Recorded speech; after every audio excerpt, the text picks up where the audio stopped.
What up, bros? What up, bros? I'm here with the biggest bro of them all, I'm so broy. David Ariew. He just finished his presentation, and all I got to say is space, space, space. Space. So, I took copious notes. Oh, good. Not copious, but I took some notes. That's awesome.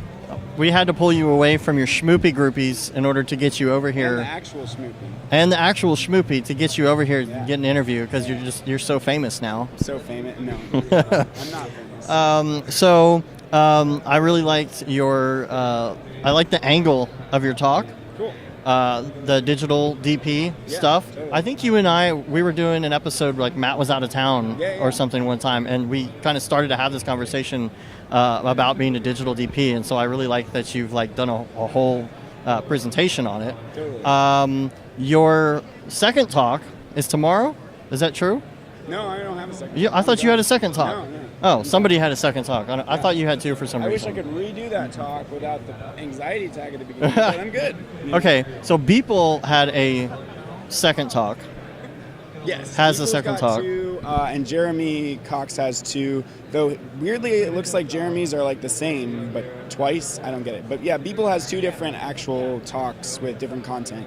Okay, so I thought you had another one. So you're super relieved now because you're done. Relieved. I'm done. Yeah. Okay, awesome. These moments are like some of the most like anxiety-inducing of my life, but they're also awesome. And now you can just go have a drink and relax. Now I can drink and eat and just party. That's like, it's like, why do I do this to myself? It's because I like you guys and I just want to hang out and party, but then I have to do this stupid talk. So we've gone off on a tangent just like we do on the show. So let's talk about motion graphics a little bit. Motion graphics. So let me pull my notes back out here. So the whole digital DP thing. Yes. I wanted to talk about that.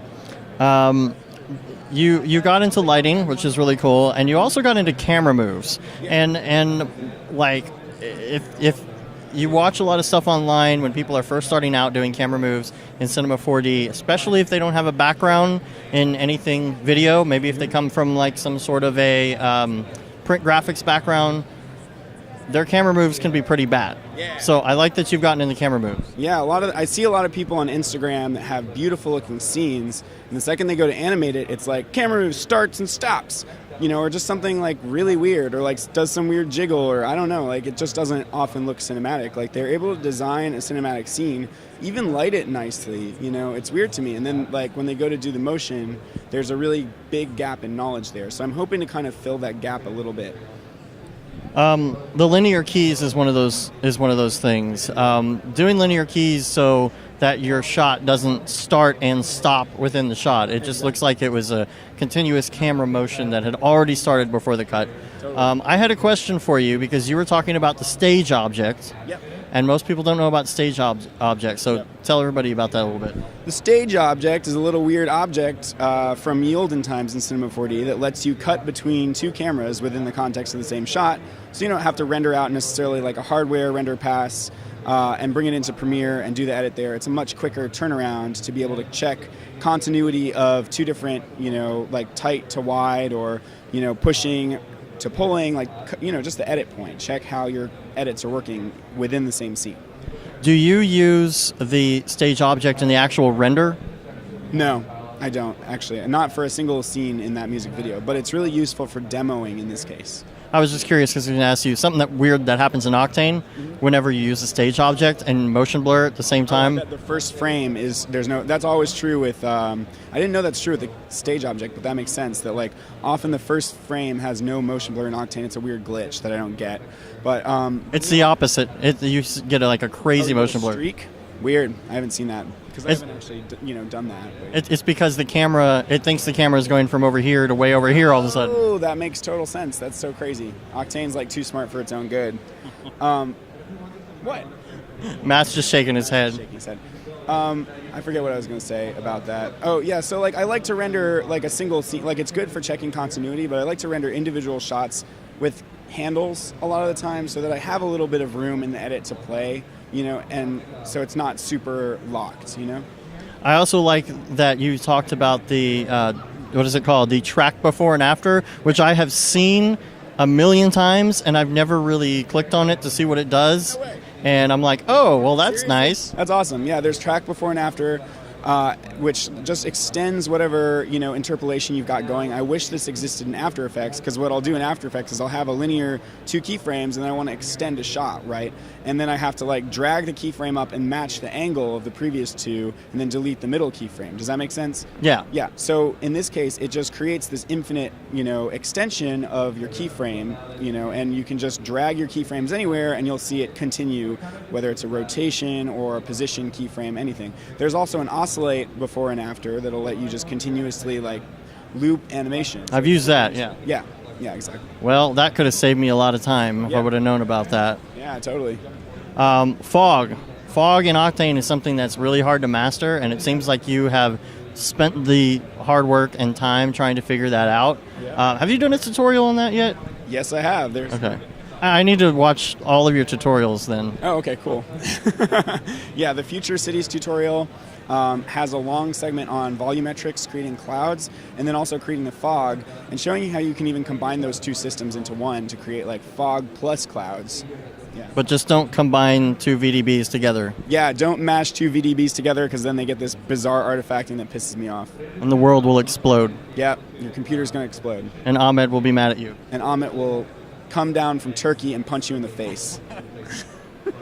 Oh, man. Okay, so can you talk about what you are working on now and in the future this year? Right now I just finished up a weird fluid sim project that was all these X particles, bubbles, and fruit splashing, and that was really fun to get my head around, though I hate doing those intense sims. The caching takes forever, but the look was cool ultimately. I'm currently this month focused on moving my ass from Charlottesville to San Diego. As well as the rest of your body. Rest of my body too, my stuff, not really my stuff actually. I'm just going to sell everything and clear the slate.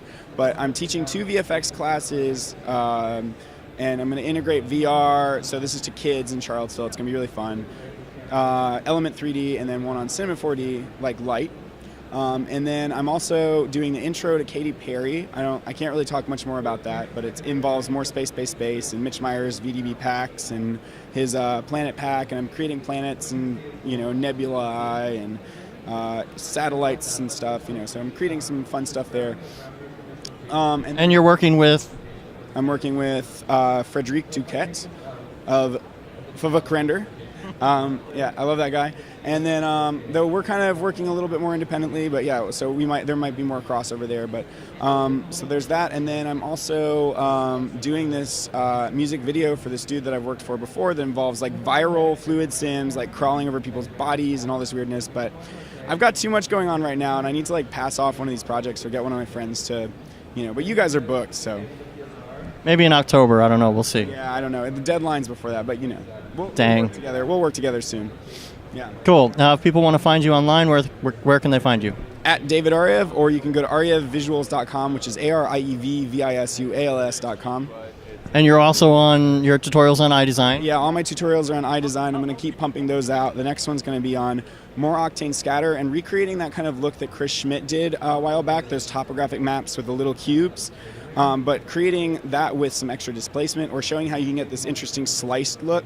But that just breaks down how you can do it in Octane with like way more settings in Octane scatter, like driving all of the scatter based on textures, and also creating multiple instances to create interesting strips of color in there, random color shader, stuff like that. And also how you can use that same technique to create like a forest like Joseph Bishara that kind of like scales down towards the center with like a radial gradient. So I've got some ideas there. I also want to do tutorials on like light tunnels, on all sorts of crazy shit.